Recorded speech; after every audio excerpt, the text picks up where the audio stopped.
In the year 70 AD, Roman legions sacked and burned Jerusalem.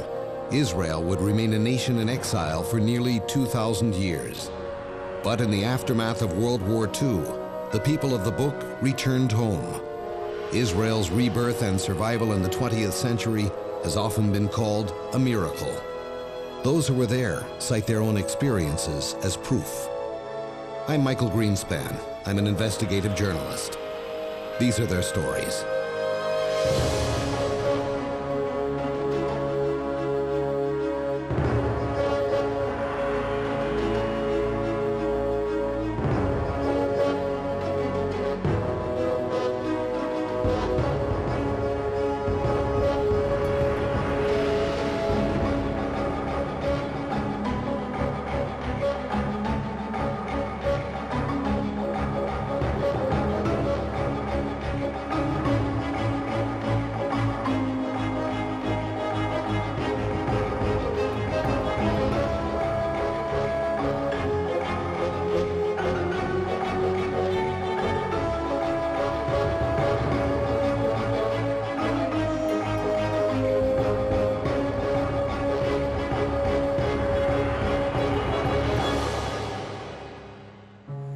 Some days my search for miracles in Israel feels more like a search for truth itself. What one man sees as just great luck, another man sees as nothing short of a miracle from God. Who's right? Perhaps it's like one historian told me, that God usually performs miracles in such a way that you can choose to believe or not. But some stories step outside the realm of good luck. You either have to believe or you don't. There's no middle ground. I'm meeting a former army commander in Jerusalem today with such a story from the Six-Day War in 1967.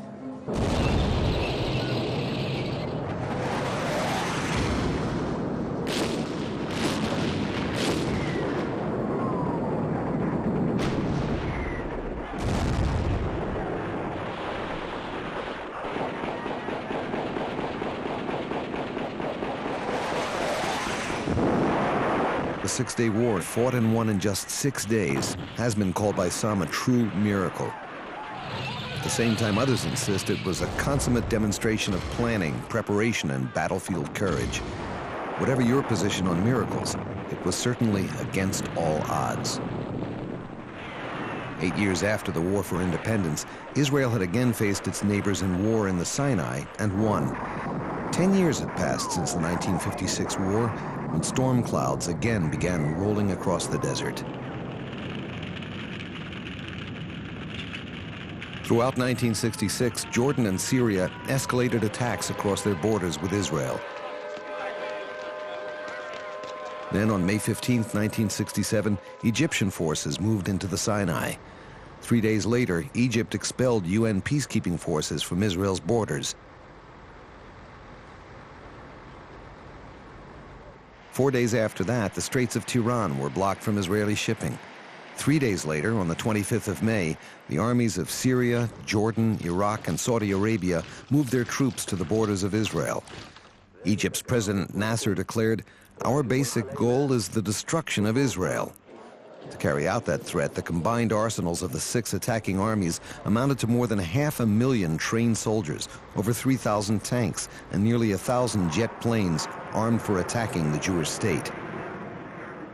With no attempt made to either hide their presence or their intentions, in the opinion of many, Israel seemed doomed even before the first shot was fired. But secretly, Prime Minister Levi Eshkol and his government agreed that only a preemptive strike could prevent a wholesale annihilation of the Jewish state. On June 5, 1967, the Israeli Air Force launched a bombardment of Egyptian airfields.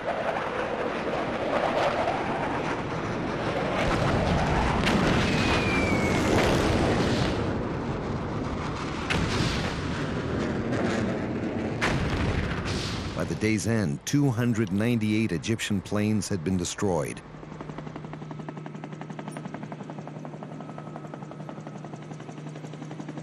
Prime Minister Eshkol appealed to King Hussein to keep Jordan out of the war. He responded with an artillery barrage against Jerusalem and Tel Aviv.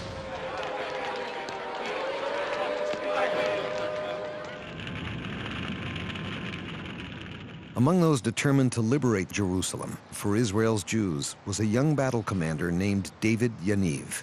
David, what were you doing here back in 1967?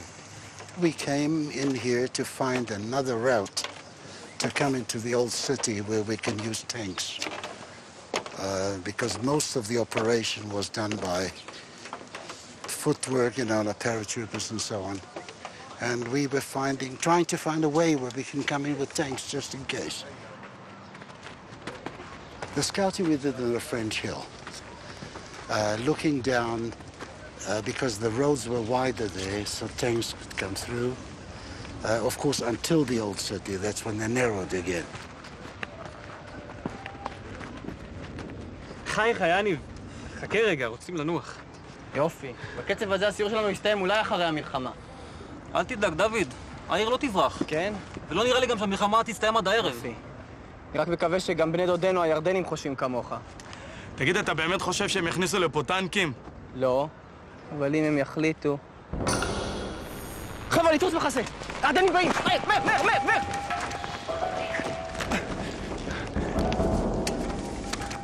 איפה הם יודעים שאנחנו פה? תגיד, זה משנה עכשיו? אני רואה כוח בסדר גודל של פלוגה. אולי יותר. תצמדו לקרקע כמה שאפשר, אולי הם לא הבחינו בנו. אין לנו ברירה. קבל לנו תחמושת. אפילו אם הייתה לנו זה לא היה משנה כלום.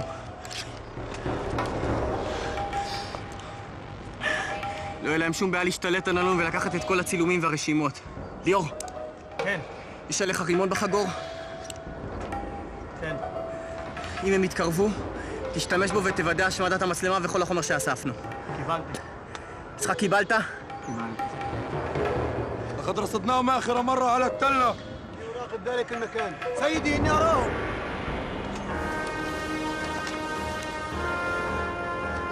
When they came to about, I would say about 200 meters, roughly, towards us, the next thing they stopped, and you could see there was this panic.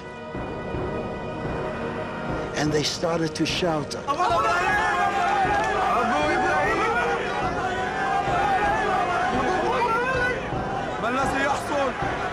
Abu Ibrahim, which in Arabic means Father Abraham. To us, it didn't mean a thing. We thought it most probably it's another Arab who came from the other side by the name of Ibrahim, which is a very common name.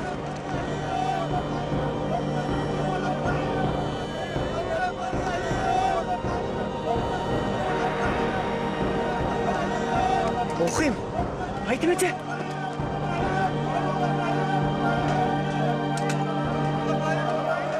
בורחים!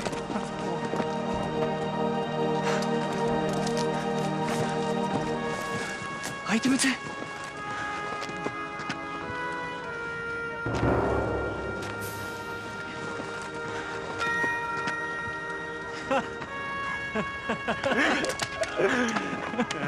That really was unexplainable. But there was one Jordanian that was caught from that group. سأقول لكم الحقيقة، لقد رأيت إبراهيم ومن ورائه الملائكة حاملين سيوف كبيرة. Firstly, we found ourselves outnumbered. Now they found themselves outnumbered themselves. And they just ran away. When the interrogators heard the story and when you heard it afterwards, weren't you a bit surprised? It sounds kind of unusual. I was a complete atheist. So I didn't look at it from a religious point of view or anything. I didn't even look at it as a miracle. I just looked at it, I said, you know, I was happy I was alive. It was later on, the more I thought about it, the more I realized that that was divine intervention. How did other people react when you told them the story that you had actually witnessed a miracle, as it were? Well, you must remember, people who are not religious, and the Israeli society as a whole is a secular society. It's only a small percentage who are religious. And when you tell them the story, they said, yeah, you know, you can tell this to the Marines. But the more you thought about it, and the more you told people what you experienced, I myself realized that I literally lived a miracle. How do you tell the difference between acts of human endeavor and miracles. How do you define that term, miracle? If you believe, then there is nothing to define. If you trust and believe that there is a power that is beyond you, which I believe with all my heart is a divine power, namely God, you don't go any further. You don't have to go any further because you trust him completely. Aryeh Yitzhaki is one of Israel's military historians. Aryeh, I've been hearing all these incredible stories of how, time after time, Israelis find themselves locked in battle in situations in which, by logic, they should be defeated, and yet they emerge victorious. Some of the stories are a matter of luck, a real luck, and you need luck in a war. Some of the other stories are a matter of professionalism, but some of them, I think 30% of them, are real miracles. Give me a specific example. In the Six-Day War, at the third night of the war, a big Egyptian division was in the way to Egypt again. They withdrew. The commander was Major General Yakut. In the division, there was 2 infantry brigades, 2 battalions of tanks, and some 72 artillery cannons.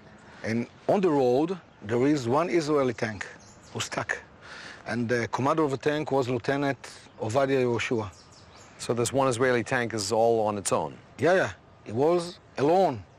Then he saw the Egyptian convoy came from the east to west, to the Middle Pass. He began to fire on them.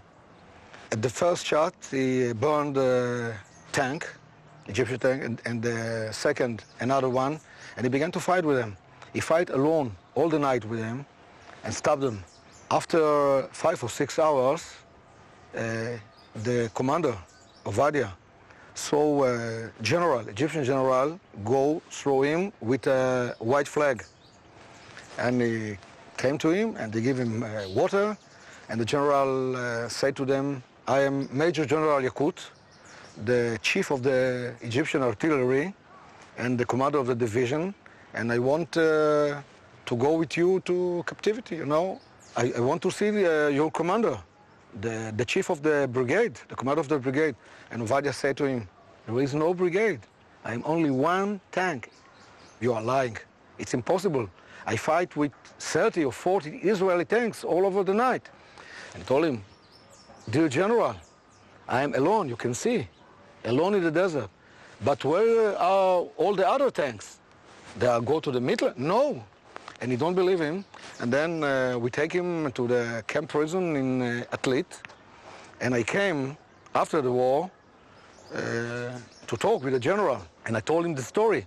And the general said to me, you are also lying like Lieutenant Ovadia. Where is all the battalion of tanks? And he don't believe us. It was a real miracle. For many, the Six-Day War in 1967 ultimately came down to the battle for Jerusalem. It is the most sacred place in Jewish history. The fight for its control was desperate and difficult. Once the war began to turn in favor of the Israelis, there was enormous international pressure not to attempt a capture of the old city of Jerusalem for fear of Muslim world retaliation. But Israel's history with this city could not go unheeded. There was more passion toward this conquest than any other battle line in the war. Israel had responded to an enemy bent on its destruction. One of those called upon to liberate Jerusalem became one of the war's greatest heroes. Yoram Zamush was a young paratrooper assigned to the capture of the Temple Mount. I met him in front of the western wall of the temple. Yoram, when you first heard that your unit was going to have the mission of breaking through into the old city of Jerusalem, how did you feel? Myself, maybe more than others, had a sense of longing for this city. To think we were about to finally fight in Jerusalem to liberate it. Remembering our parents, grandparents back in Auschwitz, this was the climax of their wishes. When we spoke among ourselves, we felt we were touching and even making history. It was not a very easy thing to get into the old city, was it? The Jordanians were waiting for us. We killed 80 of them during that first battle the night before we arrived ourselves inside the old city.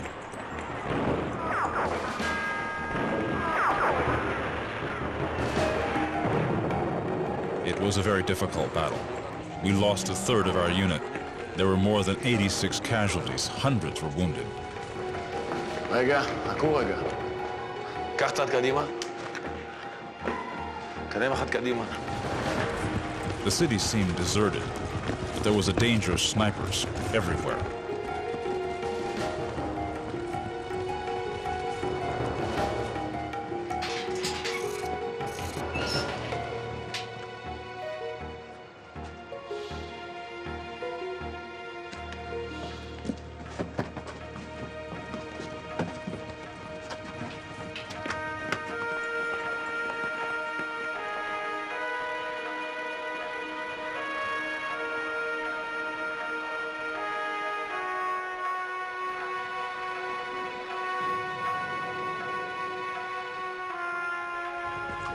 The way to the Wailing Wall was through the green door, which we found locked. An old Arab man suddenly stepped forward and, speaking in Hebrew, greeted us. He said he wanted peace in the holy city.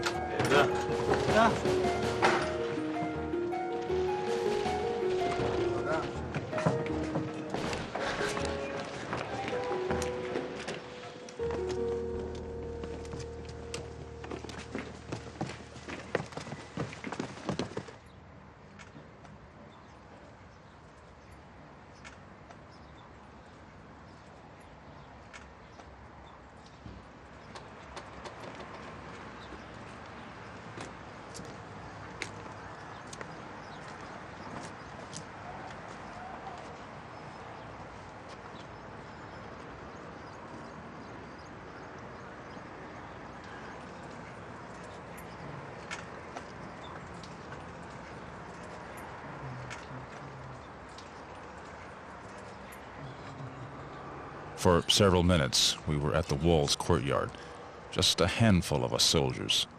Those first minutes were so quiet, no gunshots.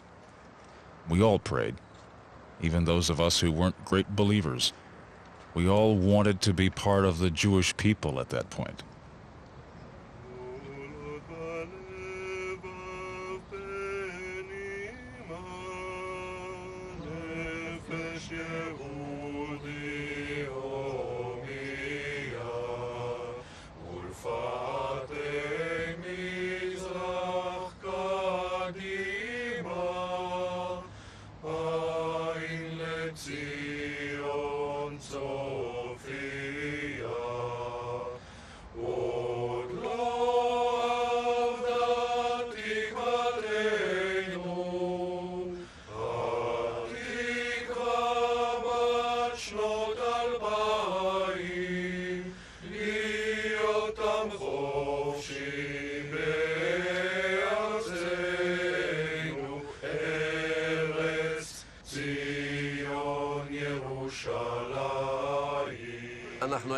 We were the messengers of the entire Jewish people throughout all generations. We haven't arrived at this point by accident.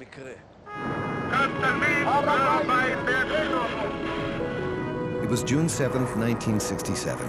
News of the liberation of Jerusalem spread like wildfire throughout the country. Tank commanders stopped to pray. Soldiers on the front lines cheered. The nation celebrated.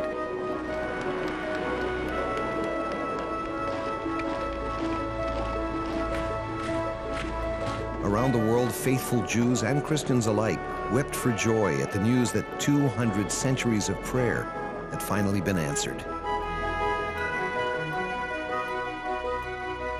One man who came to see for himself had a very special reason to thank God for this victory. He had been here before, exactly 19 years before, on another night, fighting another battle for this very same city. Ezra, 1948, you were a soldier in Israel's army, fighting for independence. Right. What happened to you? We were told that we were going to liberate the old city. We felt flying, reaching the skies from excitement. It was a dark night, but through the dark, we could see the flashes of the blows of the bombs, and we could hear the voices of the explosions. And I saw that the bombs are blowing nearer and nearer to where we sat. קדימה, חבר'ה, עוד מעט שעת השין לפריצה. שימו לב, יש להם צלפים. לכן קסדות על הראשים, רצועות מתוחות וחגור מלא. במצב קריאה, תבדקו שוב את הציוד שלכם, כי אם אחד מכם ילך לאיבוד, הוא עוד יודע לי על כך. ברור? כן, המפקד. בהצלחה. קדימה, חבר'ה, לקום לעמדות! כולם בסדר, I felt a strong hit on my head, push in my head, and the stream of blood flooded from the depths of my head. מישהו שימו לב, נפצע? חיילים, אנחנו מותקפים, שימו לב, לכו לאחור, תבדקו מי פצוע. כולם בסדר כאן? אתה בסדר? לפחות אני פצוע! מי פצוע? And all that time, I understood my right eye had been blinded.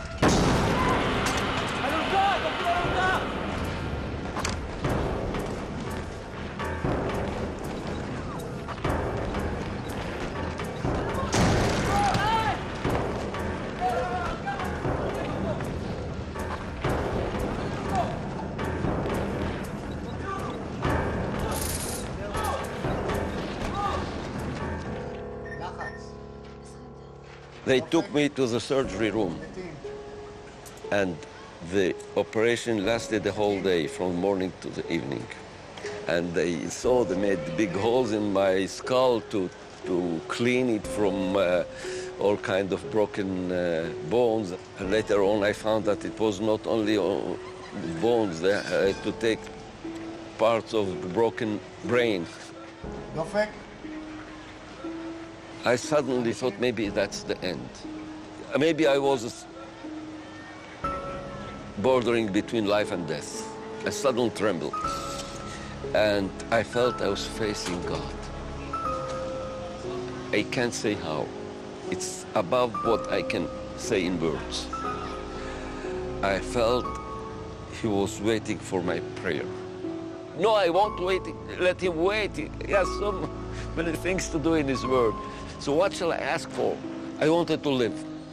So I said, God, my life is in your hands. You decide if I live. But if you're waiting for me to ask for anything, I would like so much to hear the word that Jerusalem has been liberated.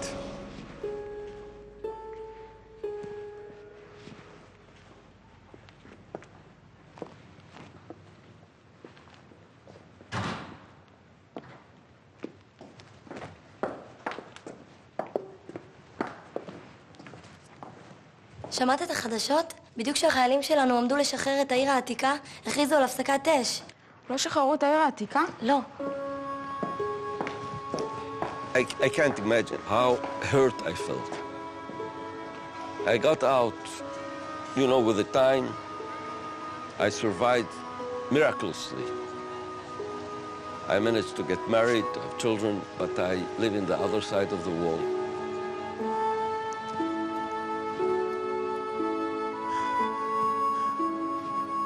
Just as Solomon asked God not to bless himself, but for wisdom to benefit his people, Ezra's prayer was for Jerusalem.